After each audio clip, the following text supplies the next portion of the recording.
就15規劃嘅討論呢，我想喺原有嘅基礎上面補充一個必須放喺香港定制中長期發展願景同埋落實國家發展規劃嘅核心議題，就係法治嘅建設，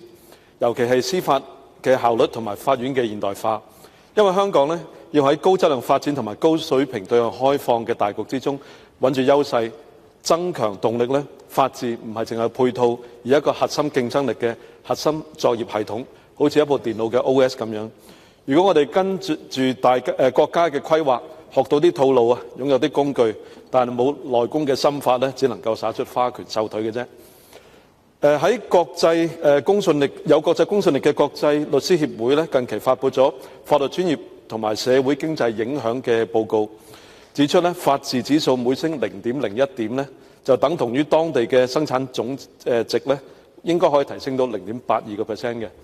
儘管呢，律師淨係佔全世界人口嘅0.25%，其實呢，佢係佔全球 GDP 嘅1.7%嘅可以做到。咁過去一年呢，係做咗1.6萬億美元嘅經濟效果嘅。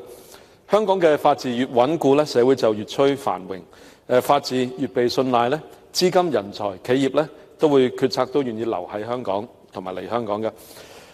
法治要真正嘅穩固呢，其中一個關鍵呢，就係司法獨立，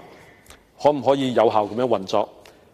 我哋啱啱過咗法律週嘅開幕啦，大家都有參與。香港嘅司法獨立啦，做得非常好。即使喺外國嘅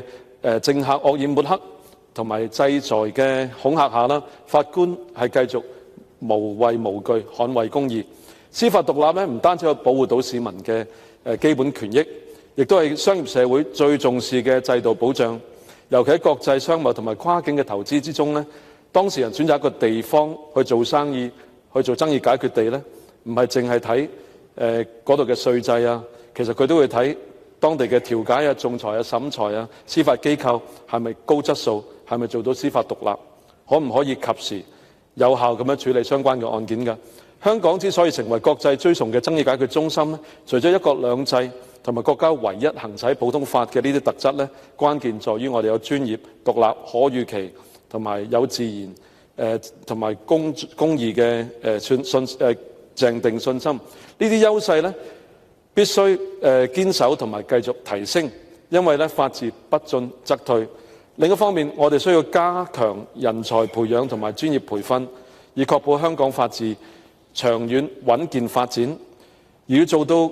國家主席所提到嘅，我哋要提升香港作為一個國際法律爭議解決嘅樞紐。特區呢，係需要培養更多嘅本地爭議解決嘅人才，同埋引入更多嘅國際法律界嘅機構落戶香港嘅。主席啊，我喺度呢，想提出一個具體嘅更符合未來15高質量發展精神嘅方向。我哋可以借鏡內地佢用嘅法律科技系統，例如數字法院、智慧法院同埋掌上辦嘅方法去處理個案㗎。香港呢已經有呢個電子法院啦，採用緊 ICMS 綜合法院案件管理系統，就做得唔錯，就做到處理文件送達啊、接收啊、查閱法庭嘅文件等等，但係亦都有進步嘅空間。我認為可以參考內地佢個訴訟嘅